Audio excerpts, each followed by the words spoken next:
Welcome to recipes in my way. இன்றைக்கி நம்ம அருமையான சுவையில் வித்தியாசமான ஒரு சோயா வறுவல் தான் செய்ய போகிறோம். சாதத்தில் போட்டு பிசைஞ்சு சாப்பிடும்போது இன்னும் கொஞ்சம் சாப்பிட்லாமான்னு தோணும். அந்த அளவுக்கு டேஸ்ட்டாக இருக்கும். இது எப்படி செய்கிறது, இதுக்கு தேவையான பொருட்கள் என்ன பார்க்கலாம் வாங்க. பாத்திரத்தில் 2 கப் அளவுக்கு சோயாவை போட்டுக்கலாம். இது 100 கிராம் அளவு வரும். சோயா முழுகிற அளவுக்கு தண்ணி ஊற்றிக்கலாம்.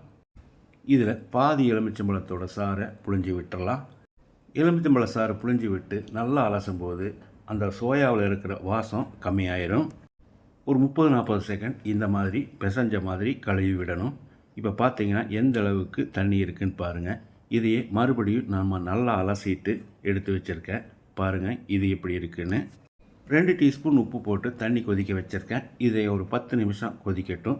10 நிமிஷத்துக்கு பிறகு புழிஞ்சு எடுத்து வச்சுருக்கேன். 1/4 கப் அளவுக்கு கடலை எண்ணெய் ஊற்றிக்கலாம். நீங்கள் சன்ஃப்ளவர் ஆயில் யூஸ் பண்ணுறதாலும் பண்ணிக்கோங்க.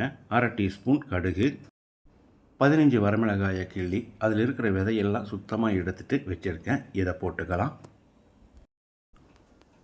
ஒரு 10 செகண்ட் இதை பெரட்டி விட்டுடலாம். 150 கிராம் அளவுக்கு சின்ன வெங்காயத்தை 1-2 நறுக்கி வச்சுருக்கேன். இதையும் போட்டுக்கலாம். கூடவே ஒரு பெரிய வெங்காயம் பொடியாக நறுக்கினது, கொஞ்சமாக கருவேப்பிலை. வெங்காயத்தை நல்லா செவக்கிற அளவுக்கு வதக்கிடலாம். வெங்காயம் நல்லா வதங்கிருச்சு.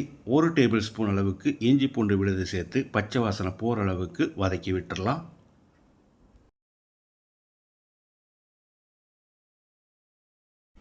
இப்போ இதில் 1/4 டீஸ்பூன் மஞ்சள் தூள், 1 டீஸ்பூன் காஷ்மீரி வரமிளகாய் தூள், இது ஆப்ஷனல் தான்.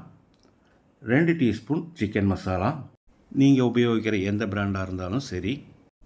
ஒரு கைப்பிடி அளவுக்கு தேங்காயை சின்ன சின்ன துண்டுகளாக நறுக்கி வச்சுருக்கேன். இதையும் போட்டு 1 நிமிஷம் வதக்கி விட்டுடலாம்.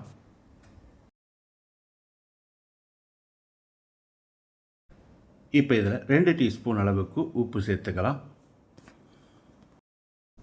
நம்ம வேக வச்சு புழிஞ்சு வச்சுருந்த சோயாவை உள்ளே போட்டுக்கலாம். கூடவே 1/2 கப் அளவுக்கு தண்ணி ஊற்றி 1 நிமிஷம் பெரட்டி விட்டுடலாம். சோயாவில் மசாலா பிடிக்கிற மாதிரி நல்லா பெரட்டி விடணும்.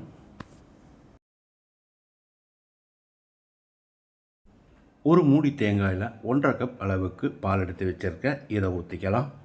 தேங்காய் பால் சேர்க்கிறதால டேஸ்ட் நல்லாவே இருக்கும். தேங்காய் பால் ஊற்றி கலந்து விட்ட பிறகு ஒரு 5 நிமிஷம் பால்லையே கொதிக்கட்டும். இடையில அடிக்கடி கலந்து விடணும். அதே சமயம் ரொம்ப ட்ரையாகவும் இருக்க வேண்டாம், செமி கிரேவி மாதிரி இருக்கட்டும். 5 நிமிஷம் கொதிக்க விட்டுருந்தோம். இப்போது பொடியாக நறுக்கின மல்லி இலையை போட்டு கலந்து விட்டு இறக்கிடலாம். அருமையான சுவையில் நான் செஞ்சுருக்கிற இந்த பள்ளிப்பாளையம் ஸ்டைல் சோயாவை இதே மாதிரி இதே அளவுகளோடு நீங்கள் செய்து பாருங்கள். இந்த வீடியோ பிடிச்சிருந்தால் லைக் பண்ணுங்கள், கமெண்ட் பண்ணுங்கள், ஷேர் பண்ணுங்கள். சப்ஸ்கிரைப் பண்ணாதவங்க சப்ஸ்கிரைப் பண்ணுங்கள். மறக்காமல் பெல் பட்டனை கிளிக் பண்ணுங்கள்.